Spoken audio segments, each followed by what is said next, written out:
berbicara tentang mindset, mindset itu ada dua. Yang pertama ada fixed mindset dan yang kedua ada growth mindset. Nah, fixed mindset di sini adalah kebalikan dari growth mindset. Jadi growth mindset itu adalah orang-orang yang percaya kalau kepribadian, kemampuan, kecerdasan itu adalah sesuatu yang bisa dikembangkan, tentunya melalui waktu dan juga usaha yang keras. Seperti itu. Nah, kemudian orang-orang yang biasanya memiliki growth mindset cenderung memiliki passion dan juga semangat yang luar biasa dan di dalam dia mengembangkan dirinya, dan mereka akan terus berjuang dan juga berusaha walaupun kadang hasilnya belum kelihatan. Nah, growth mindset di sini itu membuat seseorang menyukai tantangan dan juga setiap tantangan itu akan memberikan kesempatan kepada kita untuk terus berkembang dan juga berkarya. Nah, ketika seseorang tidak mampu mengembangkan potensinya di dalam dirinya, dia akan merasa kecewa karena dia tidak mampu untuk mengembangkan kemampuan di dalam dirinya yang terpendam seperti itu. Nah, jadi pribadi yang growth mindset itu akan selalu perilaku ataupun selalu melaksanakan hal-hal yang produktif, dan dia juga akan terus berkembang dan terus belajar seperti itu untuk mengasah keterampilannya baik di berbagai aspek. Jadi ketika mungkin kita gagal, orang-orang yang memiliki growth mindset itu mengalami kegagalan dalam satu hal, orang tersebut akan terus mencoba dan terus mencoba lagi sampai mereka sukses dan berhasil. Jadi kegagalan memang menyakitkan. Bagi siapa saja kegagalan memang menyakitkan, tetapi kita tidak boleh untuk berkecil hati dan kita harus mengambil hikmah dari apa yang telah terjadi, sehingga hal tersebut menjadi pembelajaran untuk kita lebih baik lagi, lebih giat lagi dalam berusaha ke depannya. Nah, jadi ciri-ciri dari orang-orang yang memiliki growth mindset itu adalah yang pertama, dia menganggap kegagalan sebagai suatu kesempatan untuk belajar. Jadi ketika kita mengalami sebuah kegagalan, kita menganggap hal tersebut sebagai kesempatan untuk kita terus berkarya, terus belajar dan mengasah potensi dalam diri kita. Nah, kemudian yang kedua, kita tidak menganggap kritikan yang dilontarkan oleh teman ataupun atasan itu sebagai sebuah serangan, melainkan kita menganggap kritikan itu adalah sebuah hal untuk memperbaiki diri kita. Dan yang ketiga, kita suka mengerjakan hal-hal yang lebih sulit dari biasanya. Jadi kita memiliki cara untuk menyelesaikan hal tersebut dengan cara yang berbeda, dengan hasil yang lebih maksimal seperti itu. Dan yang ketiga, kita tidak terfokus pada hasil, melainkan bagaimana kita melakukan kemajuan-kemajuan kecil yang sifatnya terbuka dan juga untuk meningkatkan kemampuan dalam diri kita untuk mencapai hasil yang maksimal.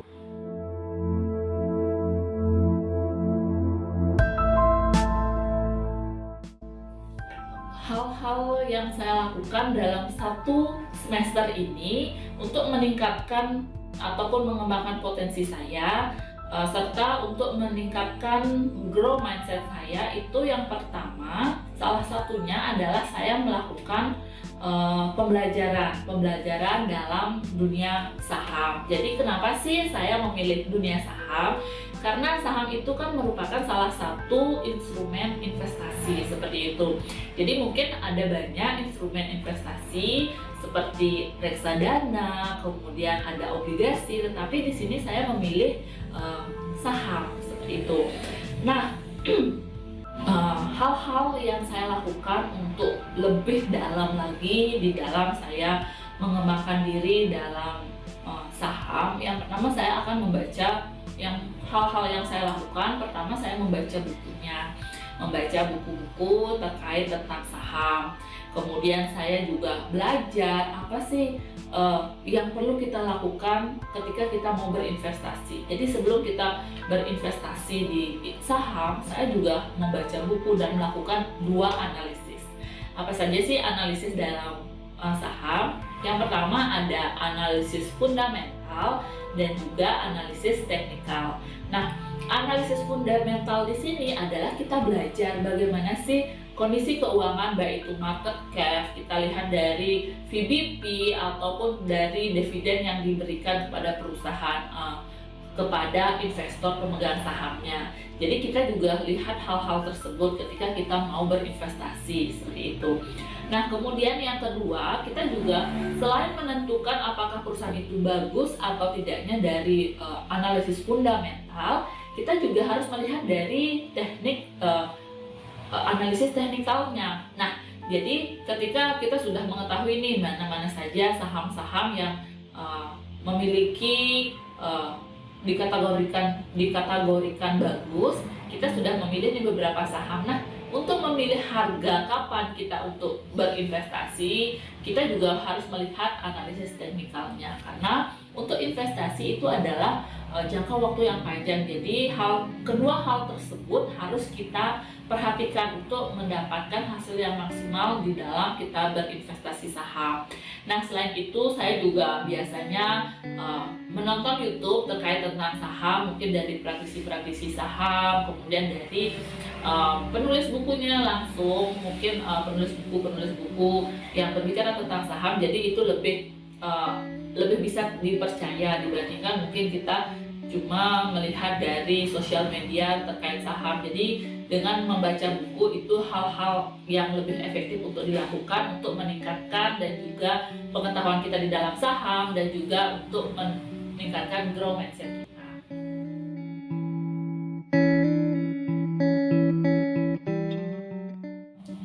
Untuk buku-buku yang saya baca terkait tentang pengembangan growth mindset, itu salah satunya ada The Magic of the Thinking Big atau berpikir dan berjiwa besar. Nah, dari buku ini hal-hal yang saya dapatkan hampir sama, di mana kita diajarkan untuk selalu berpikir di atas rata-rata gitu. Jadi orang yang berpikir di atas rata-rata itu sama juga dengan orang-orang yang memiliki growth mindset. Nah, dalam buku ini ada satu kisah yang saya dapatkan dan itu menjadi sangat berarti bagi saya. Nah, kisahnya ini dia menceritakan dua orang, di mana kedua orang tersebut sama-sama berprofesi sebagai penjual sisir dalam sebuah perusahaan, dan mereka ini diberikan challenge ataupun tantangan untuk melakukan penjualan sisir di sebuah kuil. Dan kita tahu bersama, kuil itu biasanya dikunjungi oleh orang-orang yang beragama Buddha, salah satunya adalah biksu seperti itu.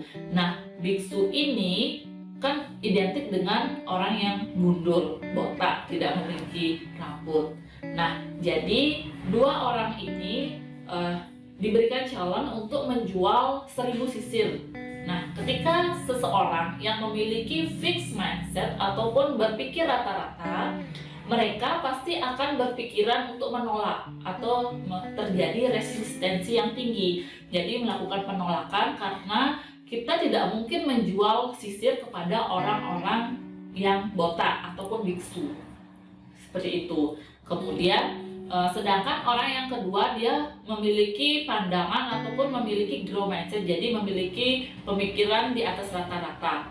Nah, orang tersebut tidak menjual sisir tersebut kepada biksu tersebut, melainkan dia menjual sisir tersebut sebagai souvenir ketika mereka pulang dari kuil tersebut. Nah, di sana terlihat kesenjangan di mana orang-orang yang berpikir fixed mindset itu cenderung akan melakukan resistensi ataupun penolakan ketika tidak sesuai dengan apa yang dilakukan oleh orang rata-rata. Sedangkan untuk orang-orang yang berpikir growth mindset, dia pasti akan berpikir mencari cara bagaimana caranya untuk bisa menjual 1000 sisir tersebut. Itulah nilai-nilai yang bisa saya dapatkan.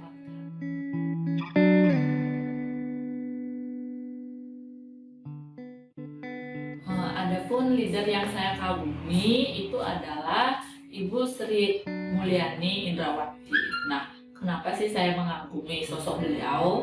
Karena beliau itu adalah wanita dan juga orang Indonesia pertama yang menduduki jabatan sebagai Direktur Pelaksana Bank Dunia. Dan beliau juga sebagai dosen di salah satu perguruan tinggi yang ada di Indonesia. Nah, sosok beliau itu sangat menginspirasi bagi saya itu karena yang pertama, di samping kesibukan beliau sebagai Menteri Keuangan, kemudian sebagai pengajar, sebagai dosen, beliau juga mampu memberikan waktu untuk keluarga, untuk anak-anak dan juga suami seperti itu. Nah, hal-hal tersebutlah yang ingin saya terapkan di dalam kehidupan saya. Jadi di samping saya berkarya, saya juga tetap belajar, menempuh pendidikan, tetapi saya juga tetap dekat dengan keluarga, dengan anak-anak, dan juga dengan suami dan juga keluarga yang lainnya. Nah, mungkin itu yang bisa saya tangkap dari ataupun nilai-nilai yang bisa saya ambil dan saya bisa terapkan di keluarga saya dan kehidupan saya dari pengalaman Ibu Sri Mulyani Indrawati.